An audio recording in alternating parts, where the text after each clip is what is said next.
Good morning and welcome back to Sunday Storytime here on Gaming with ADHD, where today we are going to continue our read-through of Star Wars Jedi's Honor, a solitary adventure starring Luke Skywalker. Now, this was originally published in the 1990s from West End Games as part of their D6 Star Wars universe. Now, it is a choose-your-own-adventure style story, and so what we've been doing is reading through the different segments or chapters or whatever they're called in a story like that. And when we reach a decision point, it's actually left up to you, the viewers, to decide where we're going to go next. So at the end of the video, do make sure that you leave a comment as far as which choice you want us to take, because when I record the next video, it's your votes that are going to make that decision for me. Now, before we get started, do make sure you're subscribed to the channel. I try to put out a few videos each week talking about all sorts of tabletop gaming content, and I'd love for you to come along and see what we have to share.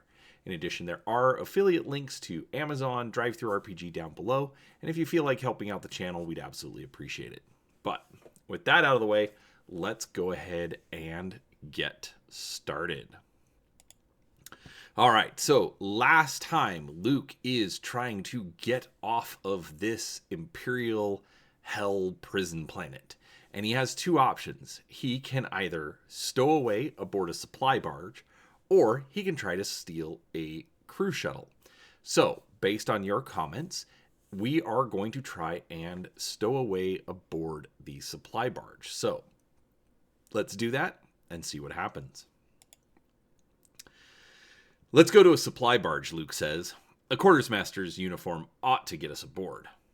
Several hours later, they arrive at a supply dock.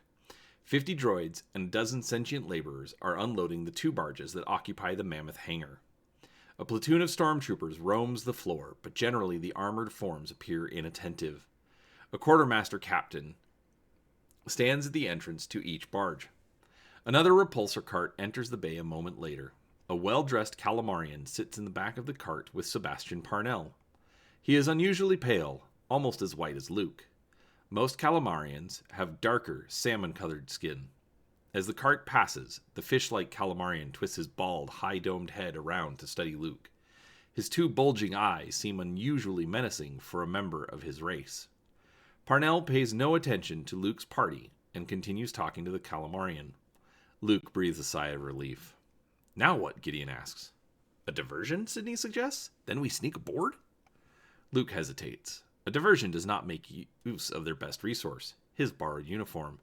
It has served them well so far, but will their luck hold for one more bluff? Parnell's driver takes his passengers to the closest supply barge. The Calamarian exchanges warm farewells with the general, then accepts a small bag and climbs into the depths of the barge. Luke finds the transaction strange. Mon Calamari is one of the few worlds in open revolt against the Empire. All right, so a short video this week, but we've got two choices. Is Luke going to try some sort of diversion, or is he going to try and bluff his way onto one of the shuttles? Please put a comment down below. Let us know how you'd like to proceed. And if you enjoyed this, don't forget to leave a like on the video and come back next time for the next installment. Now, one thing I did forget to mention, if this is your first time here, there is a link down in the description. Go back, watch the earlier episodes in the series, and you'll be all caught up and ready for the next part. So, thanks for watching, and we'll talk to you next time.